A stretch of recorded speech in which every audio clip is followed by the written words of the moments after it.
Okay, we're gonna have to let go, turn on his jets, and just gently get away from the vessel. Don't bump it, otherwise you can knock it over.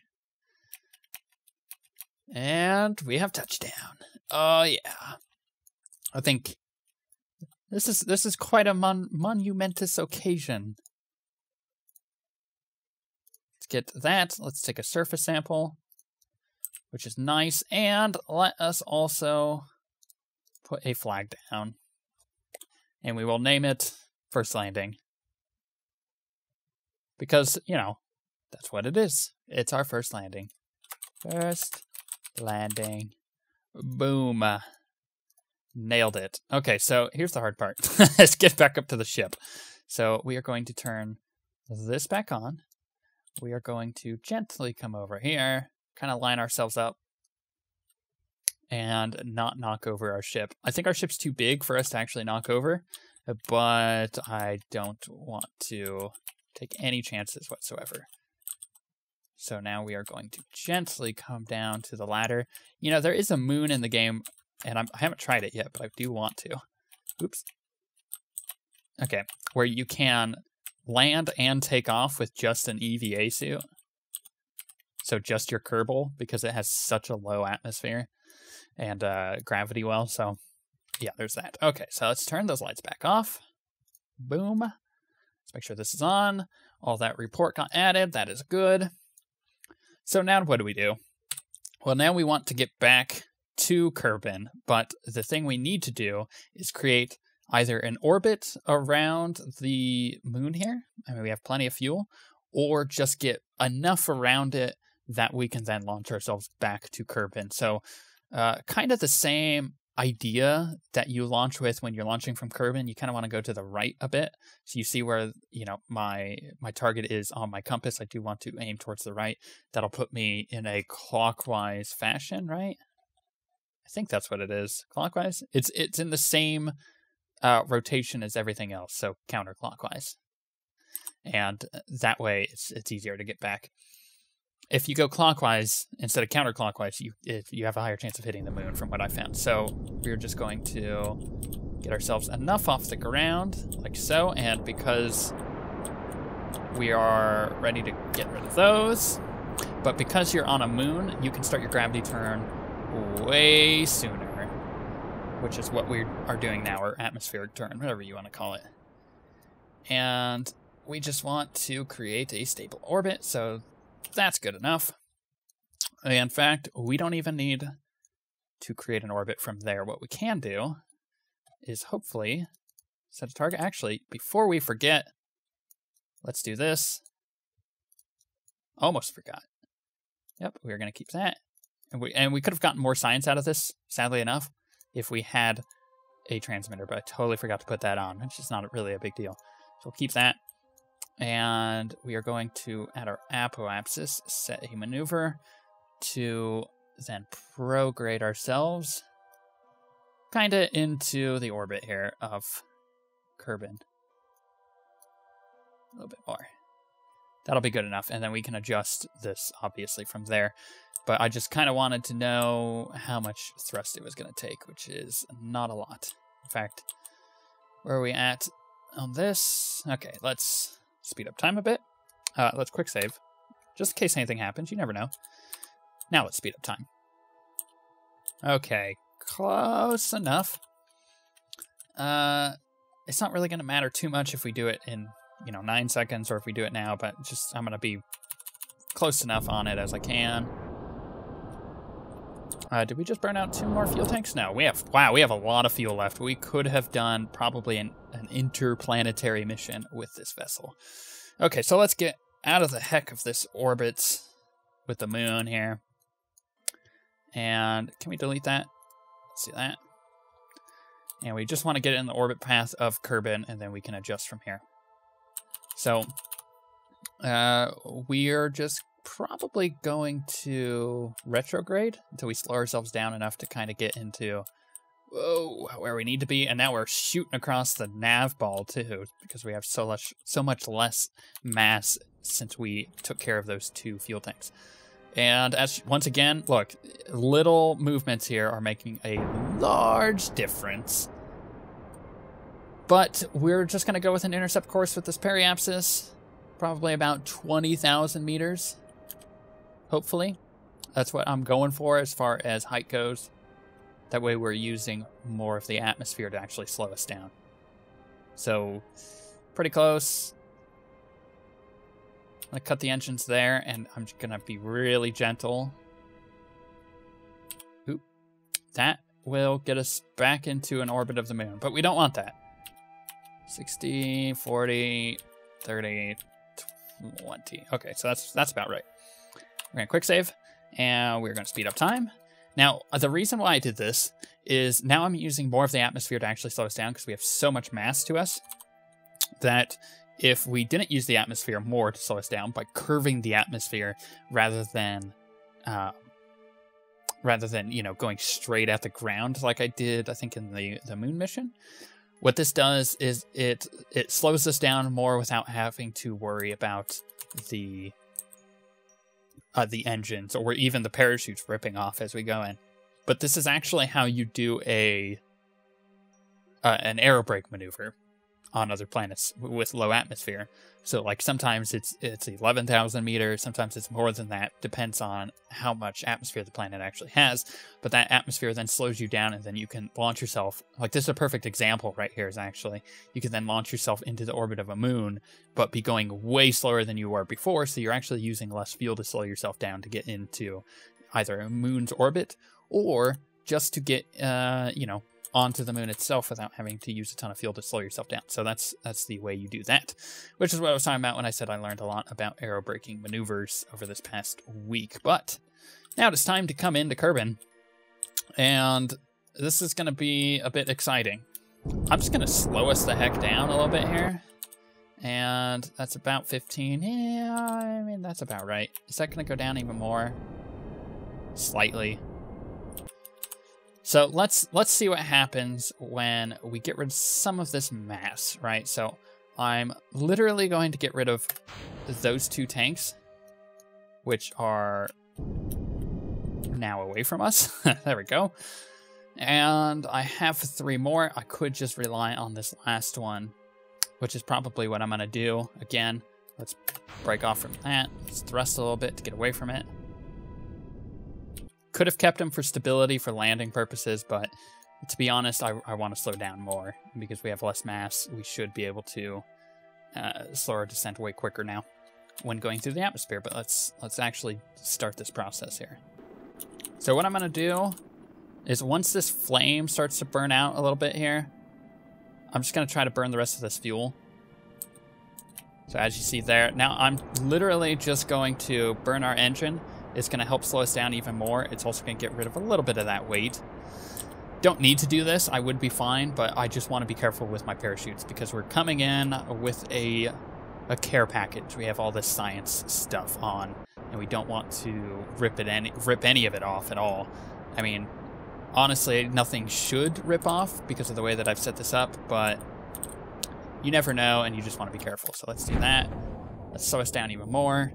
And when we get to the part where the chute's actually open with this kind of craft, where it's kind of sectioned into different parts, we do want to be going under 100 meters a second, which should really not be a problem. As you see, our descent, or our descent amount is going just about the same amount as our slowing down speed.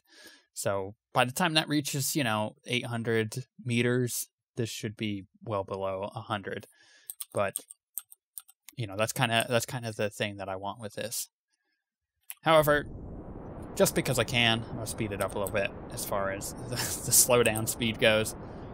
And there we go. Now we should be fine. But who knows?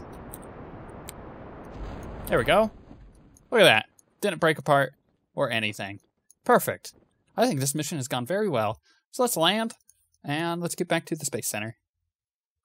And there we go. Oop. Let's get it before it falls over.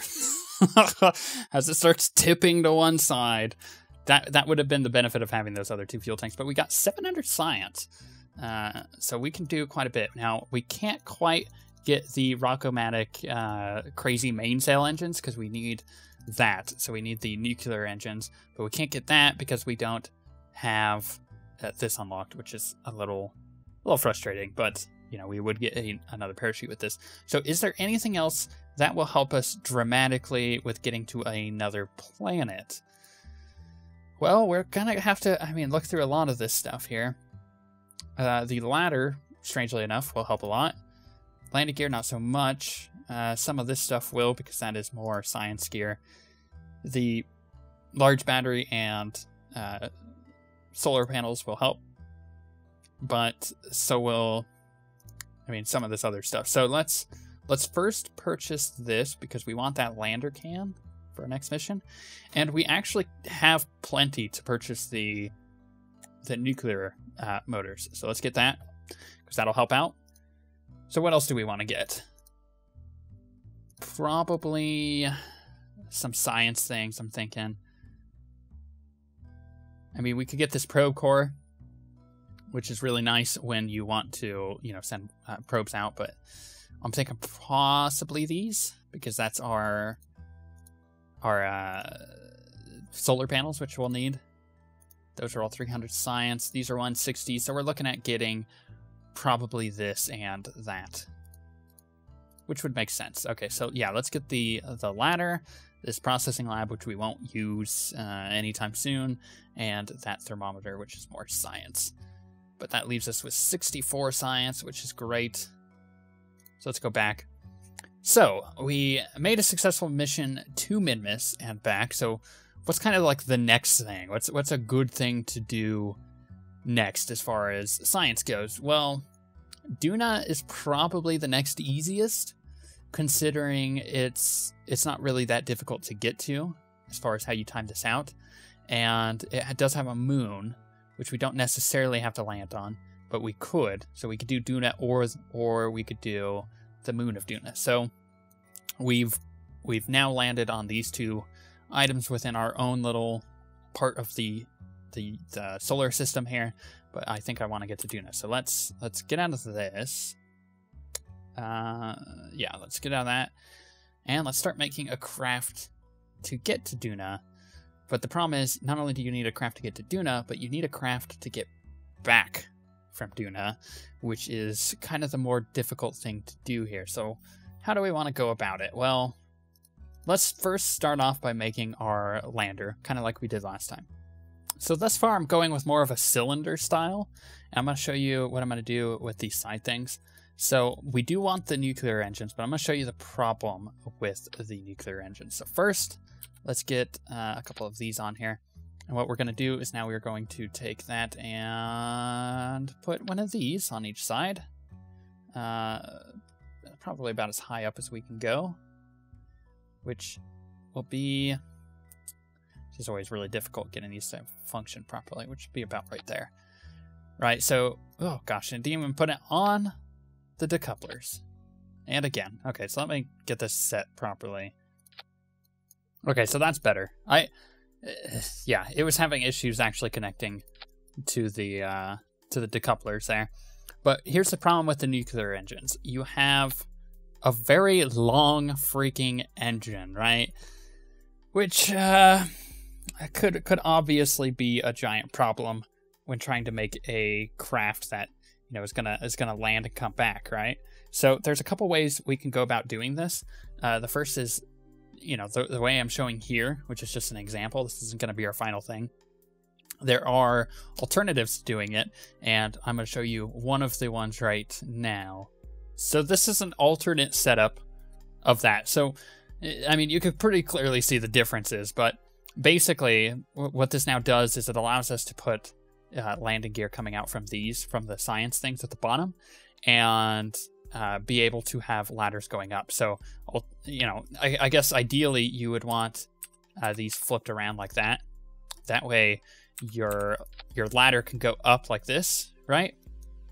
And what you kind of want to do is have these all just a few inches off the ground, So I'm going to show you what I mean by that. So let's get some actual structural struts up, which we kind of want these as, and we only want to do them by 2s here. We want them really close like that to the engine, right?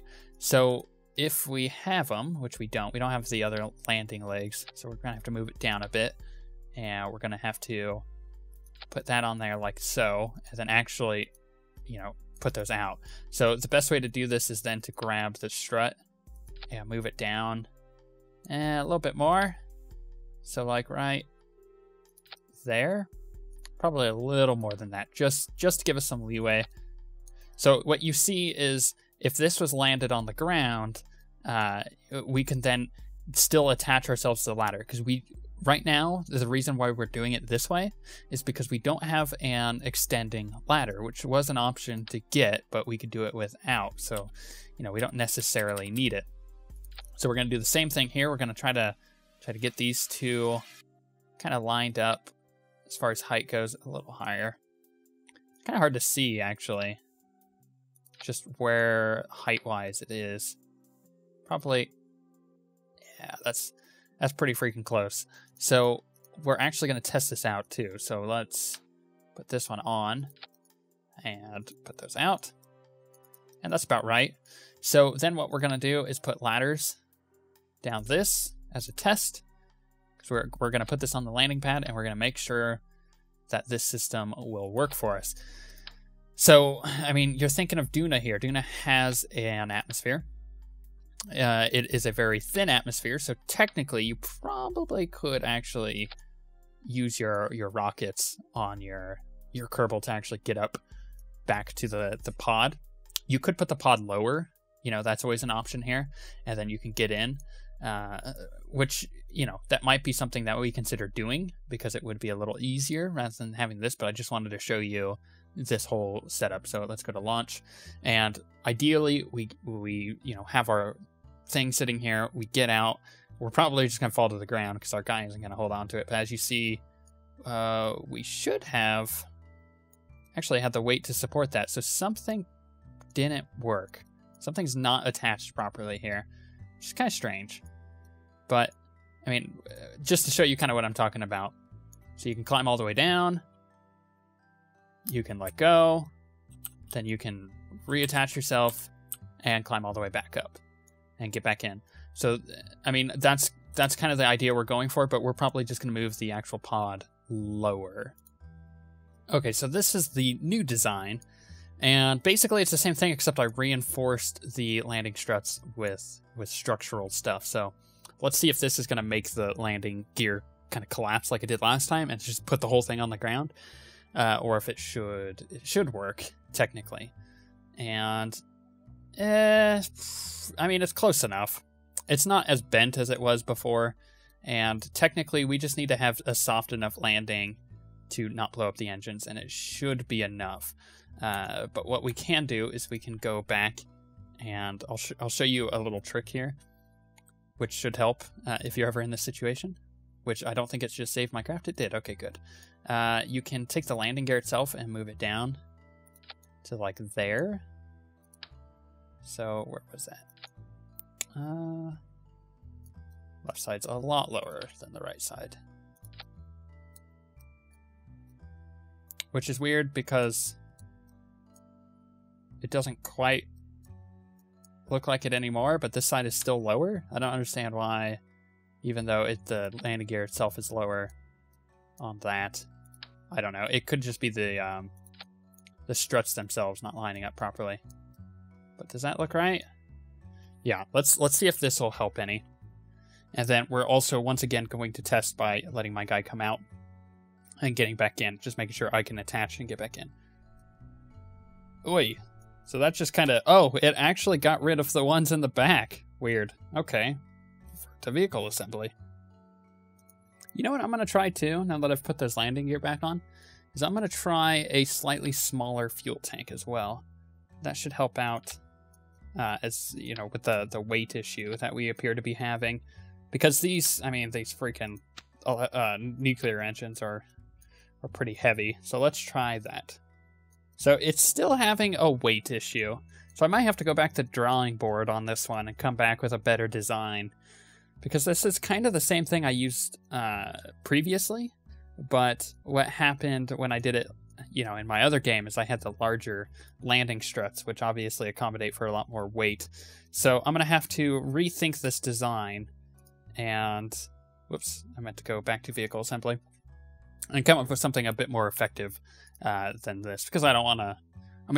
here's the problem, right? And I've learned this the hard way. You want to test your landers for other planets while you're still on Kerbin, right? It gives you a pretty good idea of what it's going to act like in an atmosphere. Not only that, but it lets you know whether or not things are actually going to work. Well, because if you test it and you open up all the chutes and find out that the whole thing just falls apart every time you open up the chutes in Kerbin's atmosphere, then your whole 2-hour mission to a different planet could be a total bust. So that's kind of the thing here. I'm going to come up with a better design, and we are going to come back with something that's a bit more effective, something that we can test in Kerbin's atmosphere, and then something that we can get to Duna and back and make sure that it works. So that's kind of the idea here. But with that being said, we'll come back next week with a much more effective thing. This should work if you have heavier landing gear. Just to keep in mind, if in case you're making something similar to this, it'll work. Obviously, putting parachutes and stuff on will be a lot more helpful than not, like what I have here.